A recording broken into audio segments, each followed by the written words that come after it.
How to invest in silver in the stock market. When buying antique silver, you want to make the most out of your cash. Be sure to pick something that is authentic. However, it can be complicated to tell just by simply using your senses.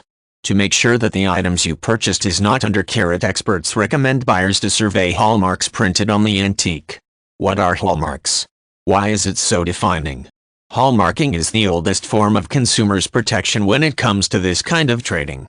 It is a required marking on each precious metal such as gold, silver, platinum, and other metals. In short, the hallmark is simply a method to identify the precious metal's quality. Markings these can either be words, letters, or symbols. Frequently you can see 3 to 4 symbols which imply the trader's mark, purity mark for its origin and how old it is. Most people are having a hard time identifying between hallmark and trader's mark. Trader's mark simply indicates who manufactured the precious metal, and it is just one of the marks in the hallmark. They usually consist of a set of initials. Purity marks indicate the fineness of the precious metal. They are usually in symbols like lion, boar head, crab, eagle's head, etc. Numbers also indicate the silver purity such as 925, 850, 900, 950, 999, etc. Others used letters such as PT and S. Assay marks, on the other hand, is the site where the silver is made. They are usually in a form of symbols like leopard head, which indicates London. Then a letter which stands for the year manufactured follows them. Date letters range from HUJ is not included. The date letters usually come after the assay mark and they are specific to the assay office. Markings differ in every country. Every country has its own system of hallmarking. Some of them are childlike and some of them are very complex, or they are very difficult to read. English hallmarks are well planned.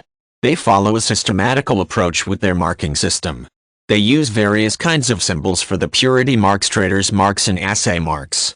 A letter as its date mark always follows assay marks. English hallmarks are user-friendly because they are very easy to read. They bring into play manufacturer's initials as the trader's mark, and they use the words sterling and PT for silver plated in their purity marks. The most difficult to read are French hallmarking. They use a lot of animals, insects, and human faces as their symbols.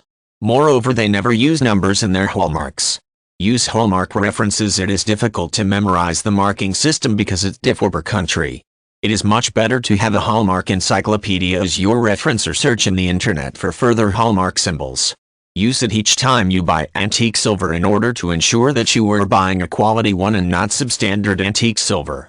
With the high demand of antique silvers, you ought to be ready and be watchful for indecent dealers who want to overcharge gullible buyers. Through hallmarking you can assertively get quality antique silver. If you are still clueless, ask your local antique dealer or research online for the different hallmarking.